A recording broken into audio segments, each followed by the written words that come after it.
welcome back to my channel. I'm so happy to see you. Hopefully you happy to see me and you ready to hear something real good because you know I got it. Now, y'all, I am so sick and tired of this topic that I'm about to talk about, but this year has been doing a lot of exposing, and I know that it is for a good reason. We have been begging and praying for change, for better relationships, for a lot of different things, and I feel like now that the change is actually happening, we are hurting behind it. People are very uncomfortable, but it's happening and it's good. There was some stuff that came up on social media recently, and it's the situation with Kirk Franklin and his son. Now, if you're watching this, you're probably already hip to it. If you're not, Google is free. So I'm not really huge on celebrity business, but this really tugged at my heartstrings because I know what it feels like to want to be understood and loved by your parents. So there was a lot of things going on as far as their personal relationship. Whatever that means for them is what that means for them. But recently the son put out an audio or a recording of a conversation between him and his dad, and it got very hostile, and they were cursing. He was threatening the son. Whatever, right? We go through that a lot with our parents sometimes, and that is the problem. When you think about having a relationship with your parent, you want it to be the safest place that you know. And for a lot of us, that is not the case. We learn our mannerisms, we learn how to deal with our emotions from our parents, whoever you are raised by. When you are a child, those are very important years, and you learn how to react when you are a child. Granted, people are saying, oh, this is a grown man. He needs to grow up. He needs to learn how to better express himself. Well, if you look at how the parent is expressing themselves, it's a mirror image. Why are we expecting children to be better than the parent, right? Like, I am having such a hard time with seeing my peers get on social media and talk about how, well, this is normal.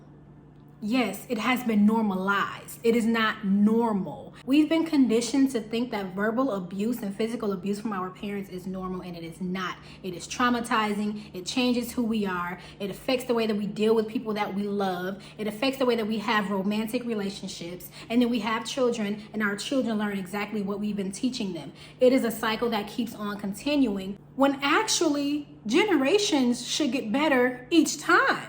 You know, a lot of times, especially in the Black community, we learn to shut up before I give you something to cry about, and fix your face, and little boys don't cry, and hush up. We're taught from a very young age to hide our emotions. So what do you think happens when you tell a young person not to feel?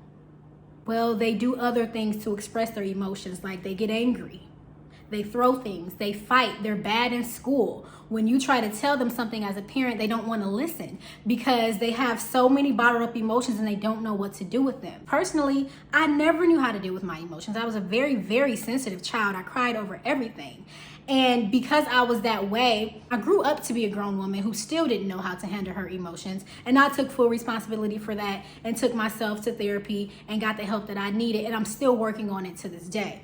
But some people do not have that opportunity. It takes some people longer to realize, hey, I know that my parents or people from my childhood have really hurt me. And although it was their fault for what they've done to me, I'm an adult now and I'm responsible for my own healing. Some people take longer to get to that place. I've been seeing so many people judge the fact that, well, why did he take family business to social media? Because he doesn't know how to express his emotions. Why are we judging people for how they deal with their abuse? It's kind of like the thing where, you know, people speak up about their abuse and we shut them up. You know, how do you expect someone to speak up about their abuse, and every time that they try to, nobody believes them or they side with the abuser? And believe it or not, you can be upset about the term abuse. Go look it up. Go look it up in a dictionary. It will tell you exactly what abuse is. And verbal abuse and physical abuse is definitely something that most of our parents have done to us. And again, it's because it's learned behavior, right? Their parents did it to them and their parents did it to them. And we do not want to mimic all of the trauma from past generations. It's already on us. The trauma from our past lives in our blood. We are having such a hard time with mending those relationships because we will not admit when we're wrong. I do not understand why people would rather appear to be right than to apologize, than to admit their wrongs. I mean, it is just the worst thing. I mean, it's heartbreaking. It's heartbreaking to say the least, because some people will never mend their relationships with their parents, ever.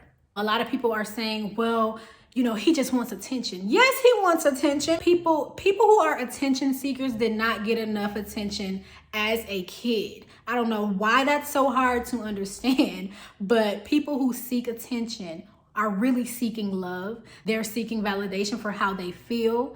And it's so sad that most parents are missing the call or the reach out for love from their kid because they're so occupied with wanting to be right. I mean, I am so heartbroken for the people who believe that it's normal and they have kids. We can't stop the cycle if we don't acknowledge that we're doing it wrong. We're judging someone who has real emotional trauma. We're judging someone on how they deal with their own emotional trauma, and that's not cool. And when you hide your emotions, you don't evaluate how you feel. And if you cannot evaluate how you feel, you cannot even recognize wounds. If you get cut, it's a wound and you can feel it and it bleeds and it hurts because you can feel it. You have sensation there. But emotionally, when you have a wound and you're taught to be quiet or to hide it or to not cry, you ignore your emotional self's call to be loved on. So you don't even know you have wounds because you're ignoring them. And this is why we have people who cannot express themselves. This is why it's hard for most women to find a man, because he is emotionally unavailable. I really hope that people look at this and they make better choices when it comes to their relationships with their children. Just think about this. When you hear about a constant accident, a constant problem, and it comes from a particular type of car, and you know that you're responsible for making it, you recall it and you bring it in so that it gets fixed, so that it does not have those type of accidents out there in the real world. You're not going to be mad at your work because you know that it came from the makings of your own hand. It is the same thing with children. You don't get mad because what you produced is out there doing what you made it to do. I mean, it's just a concept that I would never understand. And granted, we all know that everybody has their own personalities and nobody is perfect. We all get that. But it starts with acknowledging that there is an issue. We have to learn that verbal abuse comes from the home sometimes. Your first bully was probably your parent. The first person that has made you feel bad or hurt your feelings was probably a parent. And there is no growing past that if no one admits that, hey, I'm sorry, I know that I did that thing to you. I know that the reason you're like this is because I was like that to you. I know I didn't show up for you the way that I should have shown up for you. I apologize. Let's make it right. As opposed to, I did all that I could for you and that's just that. Me and my homegirls were just talking and one of them mentioned love is not enough.